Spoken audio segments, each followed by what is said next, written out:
The next training segment has to do with non-emergency public safety radio use. In other words, when we use the radio for things that are not direct 911 emergencies.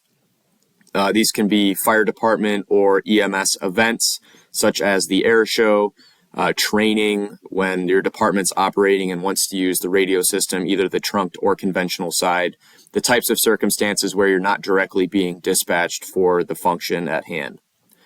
In this circumstance, when you need a channel or talk group for your agency for one of these purposes, you will need to address the 911 dispatcher either via phone or through the fire dispatch channel to identify a channel that is available for your agency. The reason being, the 911 center is the sole place that knows which channels are being used at any given point and can direct you to an open one so that there's no interference between agencies that might be using the same channels. So as the policy is written and shows here, if there's an event taking place and a channel is needed, the B-Bank event ops channels will be used, sequentially given out first event ops 1, then event ops 2, and then event ops 3 as needed.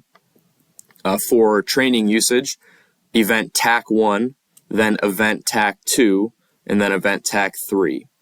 All these channels are located within the B-Bank, which is one click up from the A-Bank, where we primarily function for 911 usage.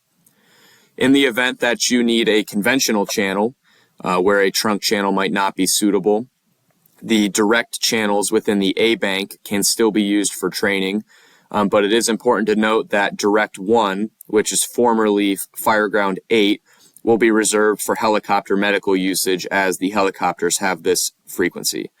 So Direct 2 and Direct 3 can also be utilized for training where a network channel might not reach.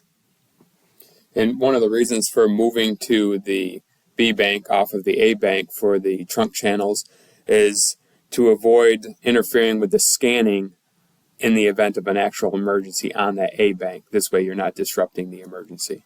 Right. So, for example, if the dispatcher were to assign you one of the event ops channels that's generic, not in the scan list that would be provided onto the radios, and as such, your entire training event would not be scanned across all of the fire and EMS radios throughout the county.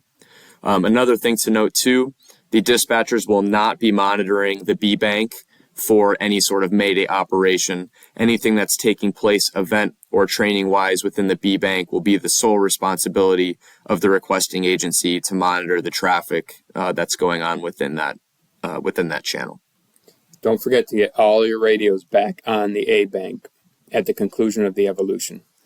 Yep, the easiest way to return back to the A-Bank fire dispatch channel is to press and hold the home button until the radio beeps and re-identifies to the A-Bank fire dispatch channel.